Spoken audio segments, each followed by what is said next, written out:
آج ہم آپ کو دکھائیں گے کہ مچھر دانہ یا مچھری دانہ اس کا علاج کیسے کرتے ہیں۔ اس کے ساتھ ہمارے چینل کو سبسکرائب کر دیں، بیل آئیکن کو دبا دیں اور ہمارا فیس بک پیج بھی لائک اور فالو کر دیں۔ تو چلتے ہیں۔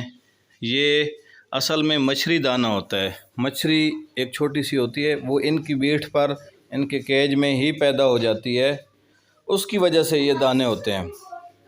ورنہ مچھر تو شوقین کے کیج میں یا شوقین کے پنجرے میں مچھر اول تو آ نہیں سکتا، آئے تو ویسے ہی مر جاتا ہے۔ شاید کوئی مچھر بھی کاٹ گیا ہو، لیکن عام طور پر مچھری کی وجہ سے یہ دانے بنتے ہیں۔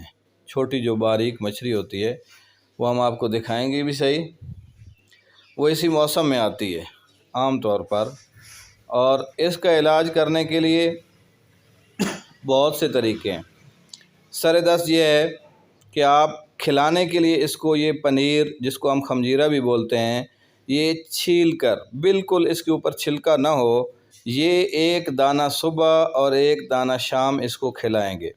اس کے بعد یہ بات یاد رکھیں، کوئی بھی بیمار کبوتر ہو، بیمار پرندہ ہو، اس کی خوراک کا آپ نے خود خیال رکھنا ہے۔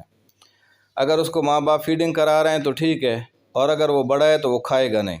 دوسرے نمبر پر یہ آپ ٹنچر آیوڈین دیکھ رہے ہیں، یہ ٹنچر آیوڈین اس کے اوپر لگانی ہے، زخموں کے اوپر۔ خوراک کا خیال آپ نے رکھنا ہے۔ کوئی بھی بیمار پرندہ ہو، اس کو ایک وہ بیماری ہوتی ہے، اور دوسرا وہ خوراک نہ کھانے کی وجہ سے سوکڑے کا مریض بن جاتا ہے اور مر جاتا ہے۔ کیونکہ بیمار تو آپ دیکھتے ہیں، آدمی جو بیمار ہو وہ بھی کوئی چیز دل سے نہیں کھاتا، یہ کہاں کھائیں گے، اس لیے خود کھلانی پڑتی ہے۔ تو یہ ٹنچر آیوڈین لگائیں گے آپ، آنکھوں کے اندر نہ جائے۔ یہ بہت زیادہ نمکین ہوتی ہے، بہت زیادہ، تو اس وجہ سے اس کی آنکھیں متاثر ہو سکتی ہیں۔ میں نے ایک سائڈ پہ لگایا ہے، یہ دیکھ رہے ہیں آپ، تھوڑی تھوڑی چھوٹی سی مچھری آئی ہوئی ہے، یہ ادھر اس کو بلایا گیا ہے اسپیشلی آپ کو دکھانے کے لیے، ابھی اور بھی آئے گی۔